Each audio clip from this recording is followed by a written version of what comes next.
본문 사도행전 16장 31절, 사도행전 16장 31절입니다. 초대받지 않은 손님 2라는 제목으로 제가 오늘 말씀을 나누겠습니다. 사도행전 16장 31절.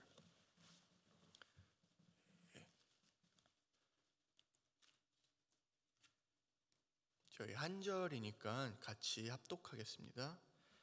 31절. 가로되 주 예수를 믿으라. 그리하면 너와 네 집이 구원을 얻으리라 하고. 아멘. 안녕하세요. 안녕하세요. 이렇게 성도님들이 계신 상태에서 설교를 하는 게 거의 1년이 된 것 같아요. 1년이. 그래서 매우 반갑습니다. 오늘은 제가 지난주 수요일 날 했던 설교에 이어 초대받지 않은 손님 2라는 제목으로 말씀을 나눠보겠습니다. 제가 안 들으신 분도 계실 수도 있으니까 제가 잠깐 복습을 하고 이렇게 본문을 보겠습니다. 지난주에 우리는 보이는 세상에 대해서 배웠습니다. 보이는 세상이란 죽어있는 우리 먼지 같은, 하나님께서 먼지에 자신의 생기를 부어서 우리를 창조하시잖아요. 인간은 먼지, 흙이란 말이에요. 먼지, 죽어있는 인간들이 홀로 살아계신 하나님, 홀로 생명이 있으신 하나님 흉내를 내는 것, 그것이 보이는 세상이라고 했습니다.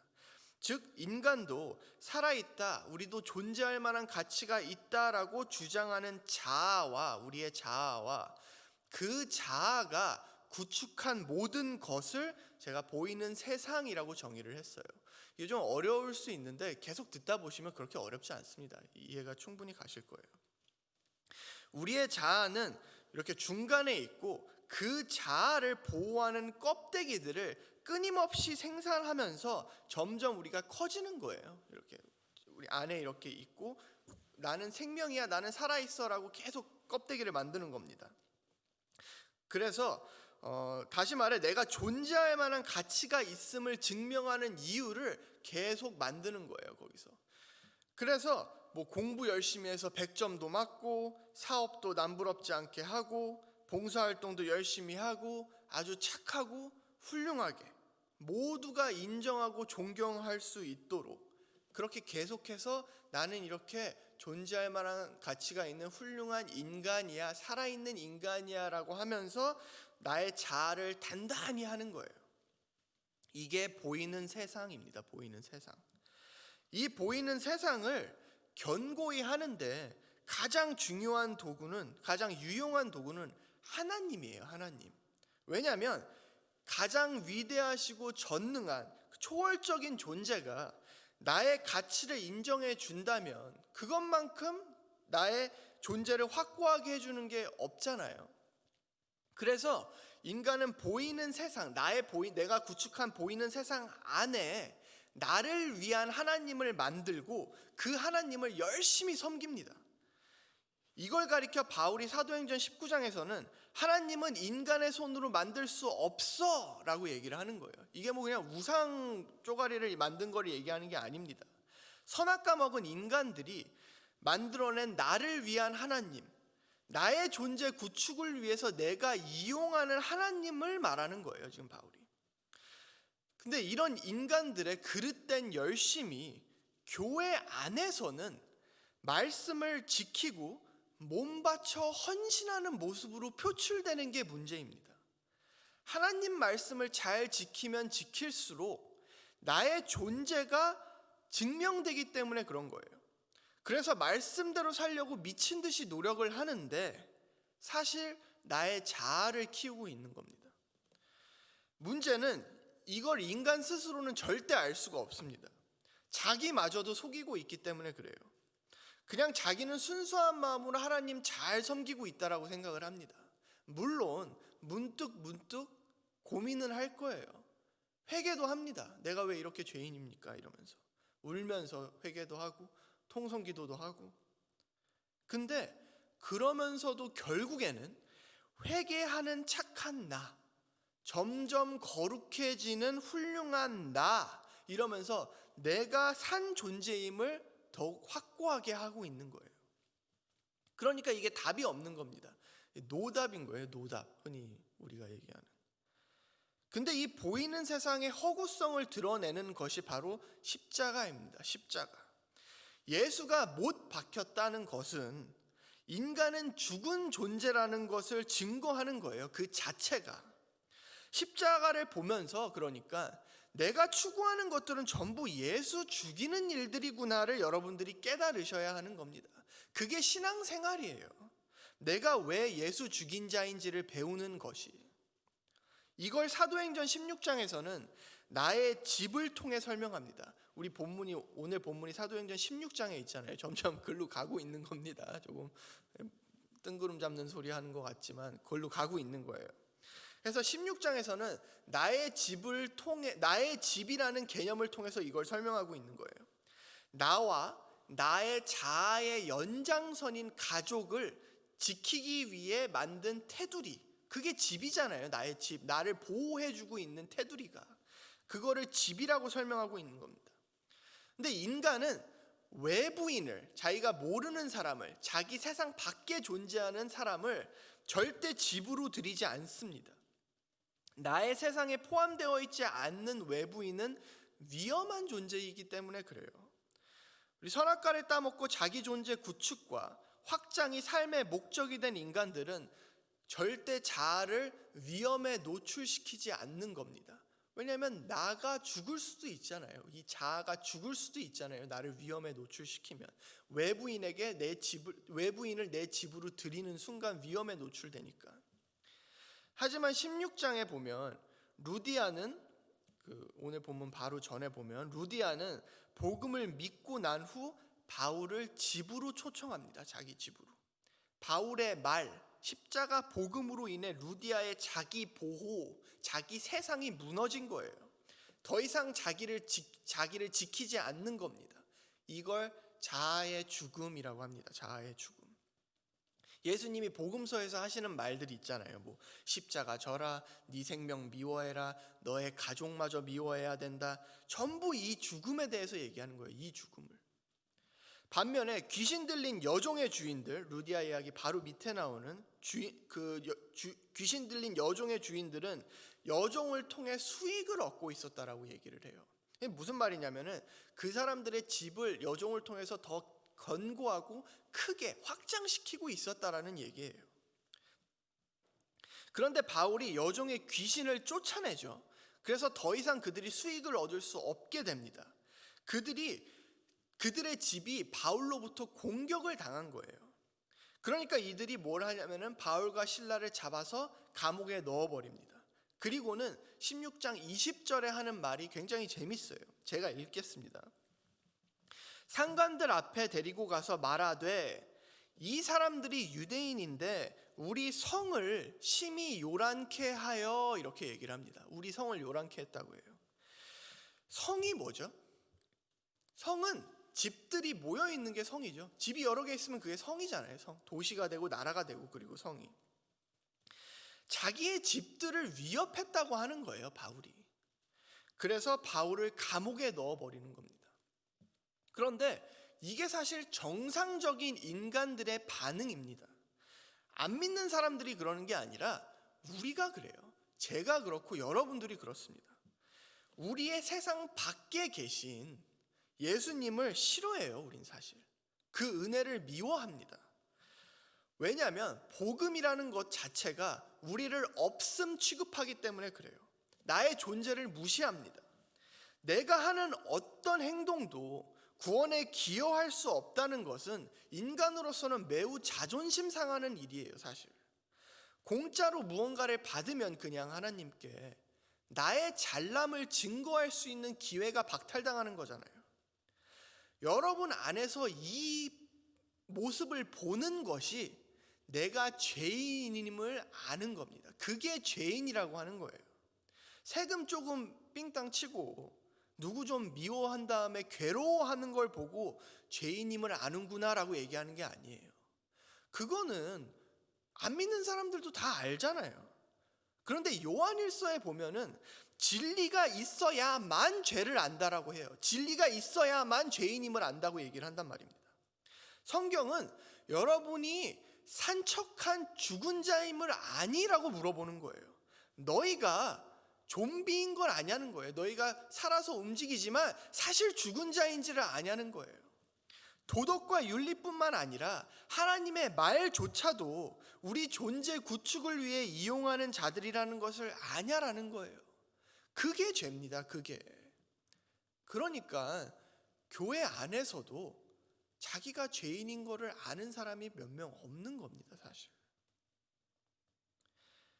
오늘 본문은 루디아가 귀신 들린 여종 바로 다음에, 이제 루디아와 귀신 들린 여종 바로 다음에 나오는 내용입니다. 당연히 제가 지금까지 얘기했던 나의 집, 보이는 세상, 이 테마와 문맥상으로 연결이 되어 있는 이야기예요. 루디아와 귀신 들린 여종 이야기에서 바울은 그들의 집을 공격하는 외부인으로 등장을 했었죠. 외부인. 보이는 세상을 부셔버리는 십자가 복음, 진리의 말씀을 안에 갖고 있는 자로서 등장한 겁니다, 바울은. 그런데 오늘 본문에서는 그가 감옥 안에 들어가 있어요. 감옥 안에. 이게 똑같은 그림인데 뒤집어 놓은 겁니다, 반대로. 이 전에는 루디아와 그 귀신 들린 여종 이야기에서는 밖에서 집 안으로 들어오는 것을 막고 있었더라면, 여기서는 감옥 안에 가두고 밖으로 못 나가게 막고 있는 거예요. 똑같은 그림입니다. 그냥 뒤집어 놓은 거예요. 그러니까 밖으로 뻗어나가서 나의 집, 나의 성, 나의 사회, 나의 도시를 어지럽히지 못하게 막고 있는 겁니다. 나의 자아, 나의 보이는 세상, 나의 보호막이.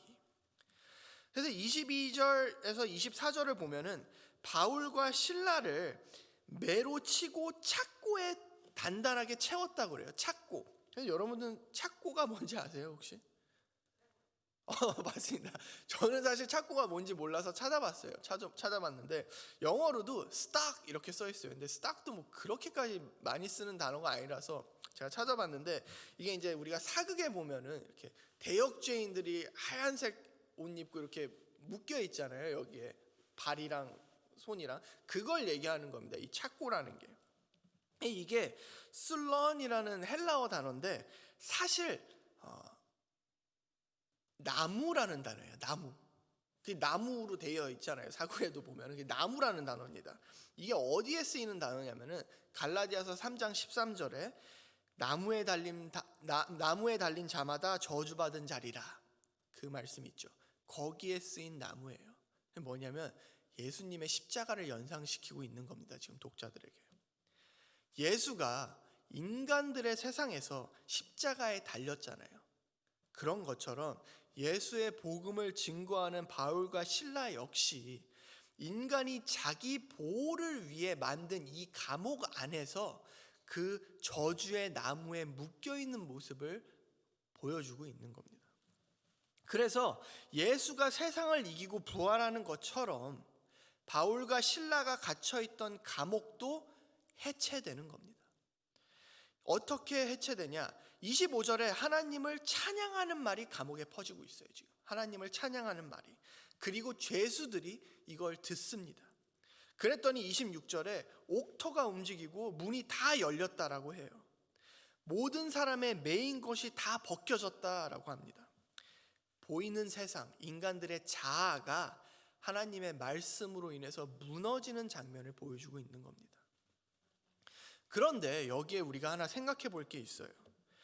보통 오늘 본문을 읽고 우리가 어려움 속에 있을 때 하나님을 믿고 의지하면 하나님께서 도와주실 것이다, 뭐 이 정도로 해석을 하잖아요. 뭐 바울과 실라가 감옥에 있을 때 하나님을 끝까지 믿고 찬양을 했더니 지금 그 감옥이 열린 거니까 그런 정도로 이제 이 본문을 해석한단 말이에요.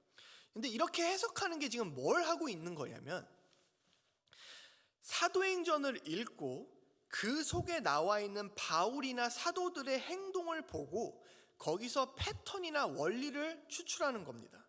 그리고 그것을 우리 삶에 적용시키면 그들이 누렸던 복, 그들과 같은 결과를 나도 누릴 것이다 라고 지금 생각을 하고 있는 거예요.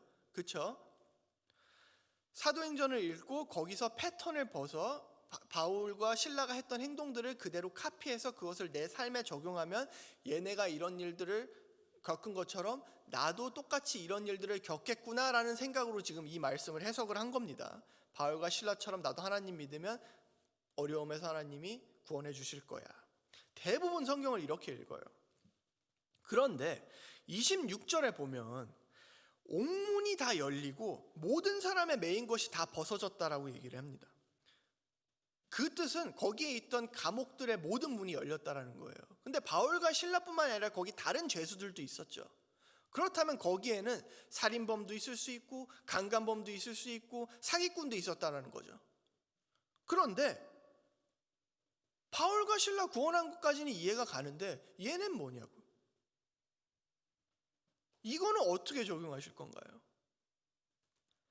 내가 사기쳐서 감옥 갔어도 열심히 기도하면, 아니면 좀 영빨 있는 사람들이 대신 기도해 주면 감옥에서 구원한다 하나님께서, 뭐 이런 말인가요? 성경을 삶에 적용하려면 이런 부분도 적용해야 될 거 아니에요. 똑같이 바울과 실라 구원당한 것만 하는 게 아니라 이런 부분도 똑같이 적용해야 되잖아요. 그러니까 성경은 이렇게 읽으라고 주어진 책이 아닙니다. 바울과 실라가 복받은 패턴을 여러분도 공부하여 믿음으로 삶에 적용하면 그들이 누렸던 축복을 여러분도 누리게 되는 게 아니에요. 그게 사도행전 19장에 나오는 마수라는 유대인들이에요. 마수라는 유대인들. 바울이 예수의 이름으로 기적을 행하는 것을 보고 자기네들도 그대로 따라하죠. 바울의 예수의 이름으로 나도 이렇게 하면서 귀신을 쫓으려고 하잖아요. 우리도 성경 읽고 성경에 나온 인물들이 하는 행동을 그대로 따라해요. 그리고 그 인물들이 하는 거 따라 했으니까 나도 똑같은 결과 주세요, 똑같은 축복 주세요 이런단 말입니다.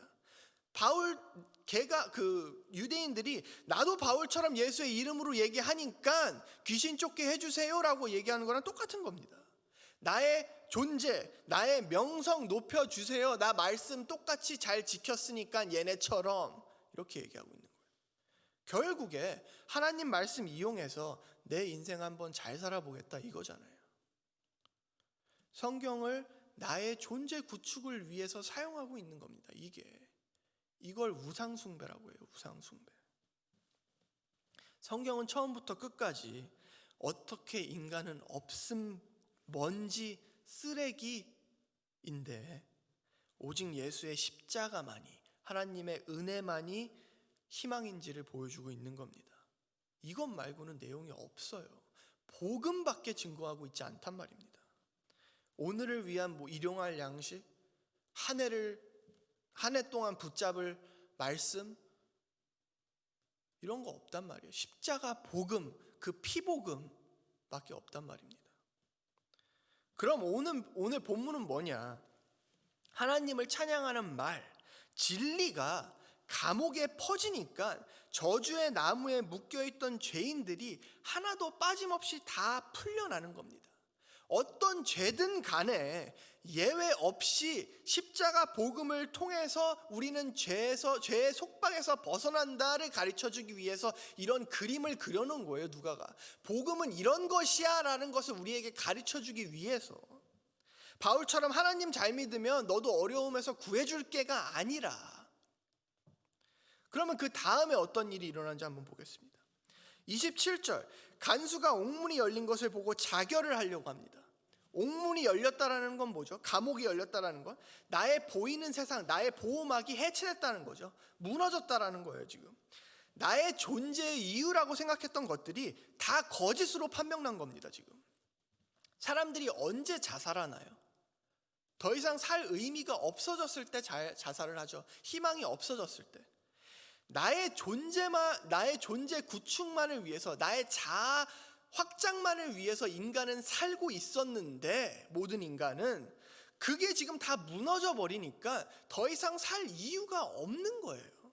자살하는 겁니다. 그러니까 내가 지금까지 구축해온 것들이 다 거짓이었구나, 하나님 사랑한다고 했던 일들이 다 위선이었구나, 나는 선한 것이 하나도 없는 쓰레기였구나, 그렇게 내가 없음이라는 것을 직시하게 되는 겁니다. 여러분은 이 죽음을 경험해 보셨나요? 육신의 죽음, 십자가를 지는 것, 자기 생명을 미워하는 것, 다 버리고 예수를 따르는 것 등 예수님께서 말씀하시는 죽음은 여러분이 하기 싫으신 거 억지로 하라는 얘기가 아니에요. 새벽기도 오기 싫은데 억지로 오고, 11조 내기 싫은데 억지로 내고, 세금 속이고 싶은데 억지로 내고, 이런 걸 육신과 싸운다라고 얘기하지 않는단 말입니다. 그렇게 억지로 하신 다음에 결국 다 자기 의로 사용하잖아요. 억지로라도 새벽기도 온 착한 나, 사고 싶은 거 포기하면서까지 11조 낸 훌륭한 나, 세금 안 속이고 낸 정직한 나, 다 이렇게 자기 의 챙기고 있잖아요, 우리. 이게 뭐가 자아의 죽음입니까? 자기 존재 구축이지. 이런 사람들의 특징이 꼭 남이랑 비교를 합니다. 남과 비교를 해야 자기 존재가 높아지니까. 내가 얼마나 더 나는 괜찮은 사람인지가 증명되기 때문에. 그래서 남이 뭐 하냐에 굉장히 관심이 많아요. 쟤는 새벽 기도에는 왔는지, 헌금은 잘 냈는지, 주일 성수는 잘 하는지, 이런 말을 하면은 또 그치, 아무개 집사는 저래, 아무개 장로는 저래, 이러시죠. 여러분과 제가 그래요. 여러분과 제가. 난 안 그런데 이렇게 생각하는 사람들이 가짜입니다, 여러분. 자기 육신을 죽인다는 것은 내가 뭘 하는 게 아니에요. 성령의 조명을 통해서 내가 누구인지가 직시되는 겁니다. 장님이었다가 하나님에 의해 눈이 떠지는 거예요. 그래서 이것마저도 은혜인 겁니다. 29절 30절에 보면 간수가 무서워 떨며 바울과 실라 앞에 엎드려 내가 어떻게 하여 구원을 받습니까? 이렇게 얘기를 합니다. 이게 죽음을 경험한 사람의 고백이에요. 내가 하는 것이 모두 죄인데, 심지어 선하다고 생각했던 것들조차 다 나만을 위해서 했었는데 이런 내가 어떻게 구원을 받습니까? 라고 지금 묻고 있는 겁니다. 그랬더니 주 예수를 믿으라. 그리하면 너와 네 집이 구원을 받으리라. 자아의 죽음을 경험한 자들에게 예수의 십자가가 한 줄기의 희망으로 제시되고 있는 겁니다. 그리고 34절에 보면 루디아처럼 이 간수도 예수를 믿고 바울과 실라를 자기 집으로 들입니다. 나의 집에 위협이 되고 사회를 혼란케 했던 이 범죄자잖아요, 바울과 실라는. 이 범죄자를 자기의 집을 내주는 거예요, 이 자들에게. 더 정확하게 말하면 바울이 품고 있는 그리스도의 진리가 자기의 집을 다스리게 하는 겁니다. 그리고는 그 외부인에게 음식을 차려줘요. 음식은 내 생명입니다. 내 생명. 그걸 외부인에게 내어주는 거예요. 더 이상 자기를 산 존재로 여기지 않는 겁니다. 더 이상 내가 살아있으려고 노력하지 않는 거예요. 그러니까 내 생명을, 나의 음식을 남에게 주는 겁니다. 내가 죽은 존재임을 알고 나의 세상 밖 존재에게, 그리고 그가 나에게 전해준 그 말에게, 그 진리에게 내 생명을 바치는 겁니다. 그게 교회예요, 여러분. 그게 교회. 성도 여러분, 성경이 말하는 죄는 그냥 나쁜 짓 하는 게 아닙니다. 그런 건 인간이면 당연히 하지 마세요, 그냥. 그런데 성경은 진리가 있어야만 죄인임을 안다라고 얘기를 해요. 그러면 최소한 이 인간 보편적으로 생각하고 있는 죄랑은 다른 걸 거 아니에요. 무슬림들도 알고 유대인들도 아는 그런 죄는 아닐 거 아닙니까?